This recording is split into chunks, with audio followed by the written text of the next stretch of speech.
नमस्कार और the deep dive में आपका स्वागत है। आज हम जिन स्रोतों पर बात करने वाले हैं वो हमें 20वीं सदी की दहलीज पर ले जाते हैं, छोटा नागपुर के घने जंगलों में। हमारे पास जो जानकारी है वो दो अलग अलग दुनियाओं से आती है। एक तरफ तो हैं लोकगीत, मुंडारी और संथाली भाषा में कही गई कहानियां, और दूसरी तरफ हैं अंग्रेजों के वो ठंडे सरकारी दस्तावेज। और इन दोनों ही स्रोतों के बीचों बीच एक नाम बार बार उभर कर आता है, बिरसा मुंडा। अब देखिए, ज्यादातर लोगों ने ये नाम सुना तो है, शायद संसद में लगी उनकी तस्वीर भी देखी हो, लेकिन आज हमारा मकसद सिर्फ उनकी कहानी दोहराना नहीं है, बल्कि ये समझना है कि सिर्फ 25 साल की उम्र में वो भगवान कैसे बन गए। वो सिर्फ एक स्वतंत्रता सेनानी थे, या एक धर्मगुरु, या फिर कुछ और ये सवाल भी कि उनका संघर्ष, जिसे उलगुलान कहा गया, वो आज 100 साल से भी ज्यादा समय के बाद भी क्यों गूंज रहा है। ये सिर्फ इतिहास का एक पन्ना नहीं है, ये जल, जंगल, जमीन पर हक की एक ऐसी लड़ाई की कहानी है जो आज भी भारत के कई हिस्सों में किसी न किसी रूप में चल रही है। हाँ बिल्कुल। एक दिलचस्प बात ये भी है कि भारत के नक्शे पे जहाँ जहाँ घने जंगल है, वहीं पर आदिवासी समुदाय भी बसते हैं। ये कोई इत्तेफाक नहीं है। और शायद यही वजह है कि उनकी कहानी आज भी इतनी प्रासंगिक लगती है। चलिए इसी बात से शुरू करते हैं। बिरसा मुंडा के जीवन और उनके विद्रोह की इस असाधारण कहानी को परत दर परत समझते हैं। तो सबसे पहले उस दुनिया को समझना जरूरी है जिसमें बिरसा का जन्म हुआ था। छोटा नागपुर का पठार। यहाँ संथाल, खड़िया, मुंडा जैसी 30 से भी ज्यादा जनजातियां रहती थीं। उनकी अपनी एक अलग ही दुनिया थी। हाँ, और उनकी दुनिया प्रकृति से इस कदर जुड़ी हुई थी कि उसे अलग करके देखा ही नहीं जा सकता। वो जिसे सरना कहते हैं, वो सिर्फ प्रकृति पूजा नहीं है, वो एक जीवन दर्शन है। अच्छा। जहाँ ये माना जाता है कि उनके पूर्वजों की आत्माएं साल के पेड़ों में, पवित्र उपवनों में रहती हैं। तो उनका सबसे बड़ा त्योहार सरहुल भी इसी से जुड़ा है? बिल्कुल। जब साल के पेड़ों पर नए फूल आते हैं तो वो नए जीवन का, प्रकृति के चक्र का जश्न मनाते हैं। उनकी पूरी सामाजिक व्यवस्था सामूहिकता पर आधारित थी, जो उस समय के मुख्य धारा के ढांचे से बिल्कुल अलग थी। और इसी आत्मनिर्भर दुनिया में बाहरी लोगों का दखल शुरू होता है, और एक शब्द बार बार आता है, दिकू। इसका मतलब बाहरी लोग हैं, ये तो ठीक है, लेकिन क्या हर बाहरी व्यक्ति दिकू था? ये बहुत अच्छा सवाल है। नहीं, दिकू का मतलब सिर्फ बाहरी नहीं था। दिकू का मतलब था शोषक। शोषक? जी, ये वो जमींदार थे, महाजन, ठेकेदार और फिर अंग्रेज अफसर जो उनकी दुनिया में घुस आए थे। ये वो लोग थे जो आदिवासियों को उनकी ही जमीन से बेदखल कर रहे थे, झूठे कर्ज के जाल में फंसा रहे थे। तो दिकू शोषण की एक पहचान थी। तो मतलब माहौल में तनाव बढ़ रहा था, एक पूरी जीवन शैली खतरे में थी। और ऐसे ही माहौल में 15 नवंबर 1875 को बिरसा मुंडा का जन्म होता है। उनकी शुरुआती जिंदगी के बारे में हमें क्या पता चलता है? उनकी शुरुआती जिंदगी काफी दिलचस्प है। उनका परिवार गरीबी से तंग आकर ईसाई धर्म अपना लेता है, शायद एक बेहतर जिंदगी की उम्मीद में। हाँ शायद। और इसी वजह से बिरसा को एक जर्मन मिशनरी स्कूल में पढ़ने का मौका मिलता है। यही वो पहली बार बाहरी दुनिया के विचारों को समझते हैं। लेकिन यही शिक्षा उनके लिए एक दो-धारी तलवार साबित हुई है ना? बिल्कुल। एक तरफ तो वो मजबूत हो रहे थे, लेकिन दूसरी तरफ उनकी आंखें भी खुल रही थीं। वो देख रही थीं कि मिशनरी स्कूल में उनकी अपनी मुंडा संस्कृति और मान्यताओं का मजाक उड़ाया जाता है। और धीरे धीरे उन्हें ये एहसास होता है कि जमीन छीनने वाले जमींदार, कर्ज देने वाले महाजन और धर्म बदलने वाले मिशनरी, ये सब एक ही सिक्के के पहलू हैं। जैसा कि स्रोत में एक मुहावरा है, उन्हें समझ आ गया कि ये सब टोपी टोपी एक टोपी हैं। मतलब सबके सब अंग्रेजी राज के ही हिस्से हैं। जी। तो ये एक बहुत बड़ा मानसिक बदलाव था, और लोगों को जोड़ने के लिए सिर्फ राजनीतिक लड़ाई काफी नहीं थी, एक विश्वास की जरूरत थी। और यहीं से वो चमत्कारी घटना की कहानी आती है जिसने उन्हें धरती आबा बना दिया। जी, कहानी ये है कि एक दिन जंगल में उन पर आकाशीय बिजली गिरी, लेकिन उन्हें कुछ नहीं हुआ। अब ये सच है या लोक कथा, ये कहना मुश्किल है, लेकिन इसका असर जबरदस्त हुआ। लोगों ने इसे एक दैवीय संकेत माना होगा। हाँ, और फिर उन्होंने जड़ी बूटियों से चेचक जैसी बीमारियों का इलाज करना शुरू कर दिया। उस दौर में ये किसी चमत्कार से कम नहीं था। तो लोगों का उन पर विश्वास जुड़ने लगा, और वो सिर्फ एक बागी नहीं, बल्कि एक मसीहा के तौर पर देखे जाने लगे। ये बड़ा दिलचस्प है। एक तरफ वो एक आध्यात्मिक गुरु बन रहे हैं, लोगों को ठीक कर रहे हैं, एक नए बिरसाई धर्म की नींव रख रहे हैं, और दूसरी तरफ एक हिंसक विद्रोह की तैयारी हो रही है।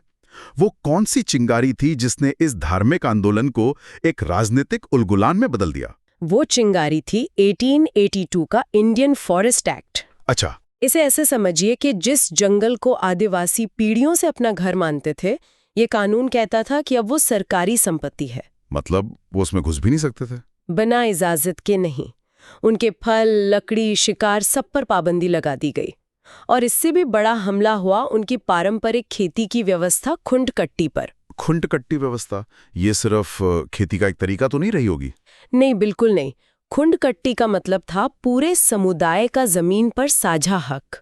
जमीन किसी एक व्यक्ति की नहीं, बल्कि पूरे कुल की होती थी। तो ये तो उनकी पूरी सामाजिक पहचान पर हमला था। हाँ, ये उनकी सामूहिकता की भावना पर हमला था। इस कानून ने उनकी हजारों साल पुरानी व्यवस्था को खत्म कर दिया और उन्हें अपनी ही जमीन पर मजदूर बना दिया। स्रोत में उस दौर के एक लोकगीत का जिक्र है, घने जंगलों में कौन ताली बजा रहा, लोग जंगली भैंसें, हिरण सब समझ रहे हैं, लेकिन इंसान नहीं समझ रहा। बिल्कुल। मतलब उन्हें इंसान का दर्जा भी नहीं दिया जा रहा था। और जब शोषण की इंतहा हो गई, तब 1895 में बिरसा ने उलगुलान का ऐलान किया। उन्होंने एक नारा दिया जो आज भी गूंजता है, अबुआ दिशुम अबुआ राज, हमारा देश हमारा राज। जी। ये सिर्फ अंग्रेजों से आज़ादी का नारा नहीं था, ये हर तरह के दिक्कुओं से, हर तरह के शोषण से आज़ादी का नारा था। और डूंबारी पहाड़ी पर दिया गया उनका भाषण, जिसमें उन्होंने कहा कि आसमान से आग बरसेगी, इसका तो जबरदस्त मनोवैज्ञानिक असर हुआ होगा। हाँ, क्योंकि वो सिर्फ एक नेता की तरह नहीं, बल्कि एक पैगंबर की तरह बोल रहे थे। नतीजा ये हुआ कि हजारों आदिवासी अपने पारंपरिक हथियारों, तीर कमान, भाले, कुल्हाड़ी के साथ इस गुरिल्ला युद्ध में शामिल हो गए। उन्होंने थानों और अंग्रेजों के ठिकानों पर हमले शुरू कर दिए। जी। 1897 से 1900 के बीच कई भयंकर लड़ाइयां हुईं। और इसी उथल-पुथल के बीच 1899 में एक भयानक अकाल भी पड़ता है। हाँ, लेकिन यही वो समय था जब बिरसा का एक और रूप सामने आया। उस मुश्किल समय में भी उन्होंने लोगों की बहुत सेवा की। जी। ये उनके नेतृत्व का एक और पहलू दिखाता है। वो सिर्फ एक योद्धा नहीं, एक संरक्षक भी थे। लेकिन आखिरकार तीर कमान कब तक बंदूकों का सामना कर पाते? वही हुआ। जनवरी 1900 में डोंबारी पहाड़ी पर, जिसे छोटा नागपुर का जलियांवाला बाग भी कहा जाता है, एक सभा चल रही थी। अंग्रेजों ने पहाड़ी को घेरकर अंधाधुंध गोलियां चलाईं।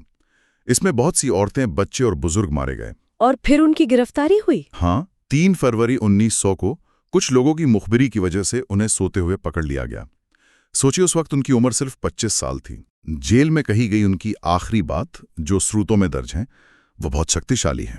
उन्होंने कहा, मेरा कहा कभी नहीं मरेगा। उलगुलान मरने वाली घास की तरह फिर बढ़ते जाएंगे। तुम सब कभी हिम्मत ना हारना। और फिर 9 जून 1900 को रांची जेल में रहस्यमय परिस्थितियों में उनकी मृत्यु हो गई। अंग्रेजी रिकॉर्ड्स तो कहते हैं कि मौत हैजे से हुई। हाँ, लेकिन कई स्रोत इसे संदिग्ध मानते हैं। सवाल ये उठता है कि अंग्रेज एक ऐसे करिश्माई नेता पर सार्वजनिक मुकदमा चलाकर उसे शहीद बनाने का खतरा क्यों उठाते? तो क्या बिरसा मुंडा की मौत के साथ ही उलगुलान भी खत्म हो गया? क्या ये विद्रोह नाकाम रहा? सतही तौर पर देखें तो आंदोलन खत्म हो गया, लेकिन उसका असर इतना गहरा हुआ कि उसे नाकाम कहना बिल्कुल गलत होगा। अंग्रेज सरकार को ये समझ आ गया था कि आदिवासियों के गुस्से को और नज़रअंदाज नहीं किया जा सकता। उन्हें मजबूरन 1908 में छोटा नागपुर टेनेंसी एक्ट लाना पड़ा। और ये कानून इतना अहम क्यों था? ये उलगुलान की सबसे बड़ी और ठोस जीत थी। इस कानून ने आदिवासी जमीन को गैर आदिवासियों को बेचने पर रोक लगा दी। मतलब जिस खुंडकट्टी अधिकार के लिए उन्होंने लड़ाई लड़ी थी, उसे कानूनी मान्यता मिल गई। हाँ, और ये कानून आज भी लागू है।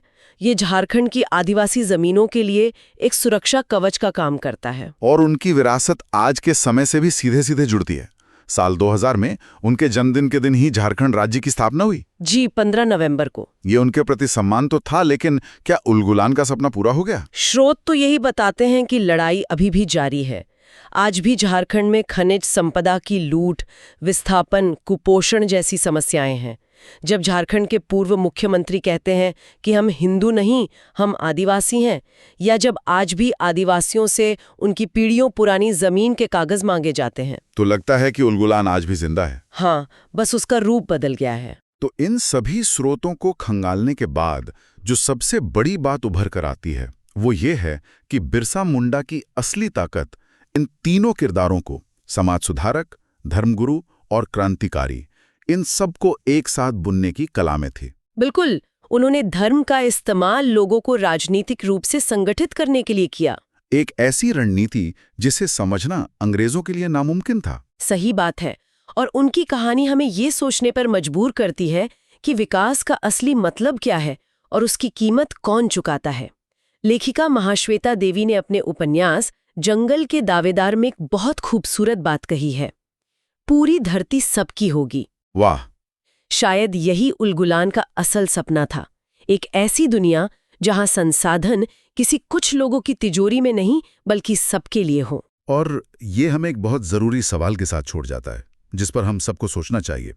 हमारे राष्ट्रीय नायकों की सूची में, हमारे इतिहास की किताबों में, हमारी रोज़मर्रा की बहसों में बिरसा मुंडा जैसे आदिवासी नायकों और जल, जंगल, ज़मीन के लिए लड़े गए उनके संघर्षों को हम वाकई कितनी जगह देते हैं?